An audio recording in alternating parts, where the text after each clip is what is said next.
My name is Mira. I am 23 years old, and for a long time I believed I owed my life to one man. When I was 18, I was quiet, shy, and very scared of the world.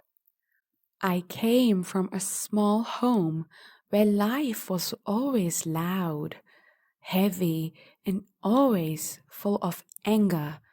And all I wanted was peace, a fresh start, and a chance to finally breathe without waiting for something bad to happen. I met him on my first day of college. His name was Dr. Nathan. Everyone respected him. He spoke softly, he walked calmly, and everyone listened when he opened his mouth. He looked like someone who could guide you, protect you, and teach you how to be stronger than the world that always tries to break you first. And back then, I needed someone like that. He noticed me quickly, not because I was special, but because I looked lost. Sometimes predators don't choose the loud ones.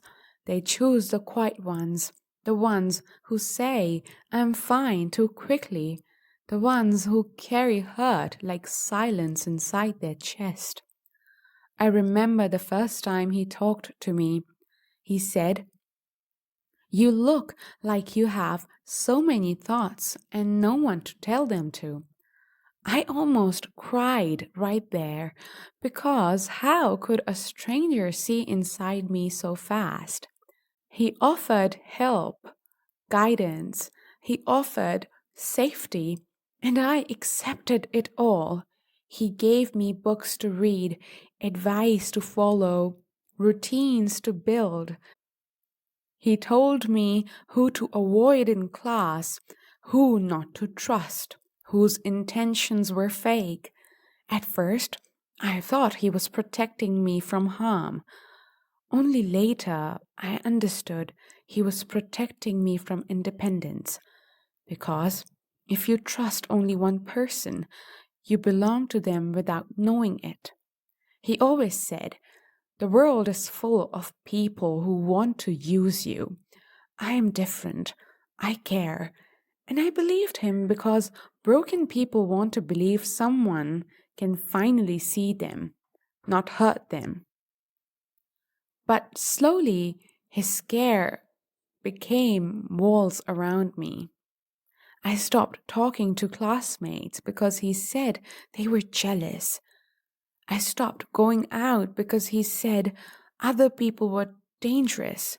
I stopped making choices because he said his choices were better for me. You trust me, right? I saved you from the worst version of your life. And I did trust him blindly, completely, dangerously. One day, he offered to drive me home because it was raining, and on that ride, the world felt too quiet.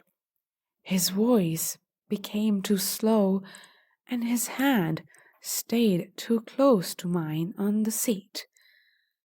I remember looking out the window and thinking, I have nowhere else to go. If he wanted to hurt me, no one would believe me. That was the night the fear started growing.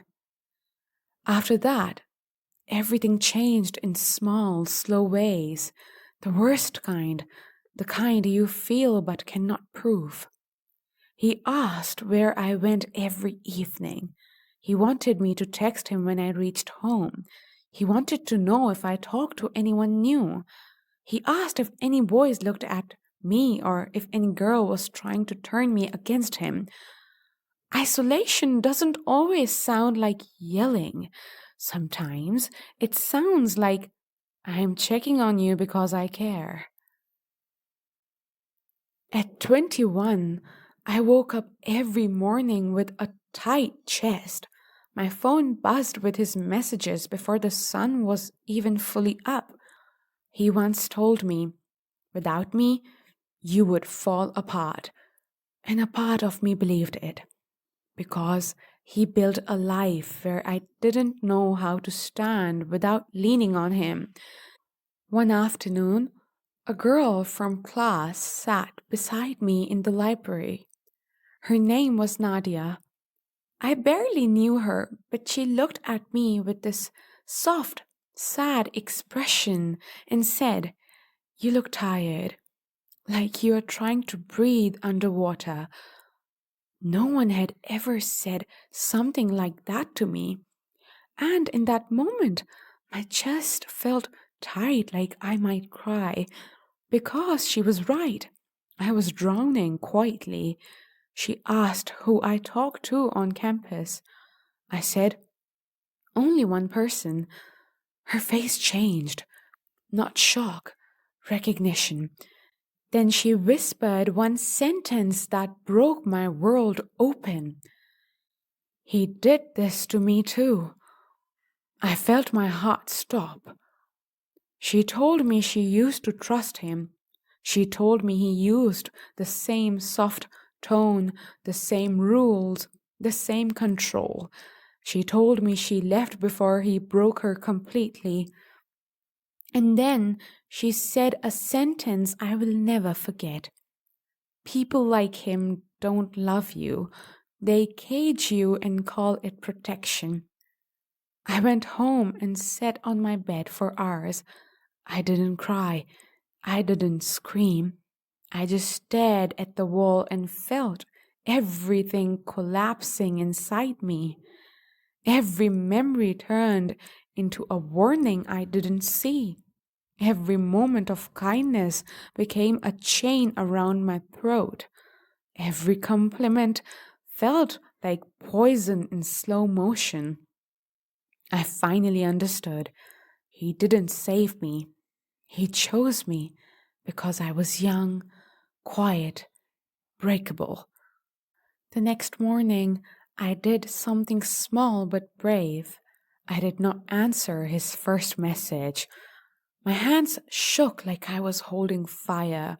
My chest hurt like I was doing something wrong. Then I did something bigger. I walked into the counseling office. I said, "I think I am under someone's control and I don't know how to leave." They didn't doubt me. They didn't question my pain. They believed me the first time, which felt like someone opened a window after years of thick air. Slowly, the college looked into him. More girls came forward. Whispers turned into voices. Fear turned into truth. He didn't go quietly, but power slips when the hidden light hits it. He lost his position. He lost access to students. And I began to breathe again. Not all at once, but slowly.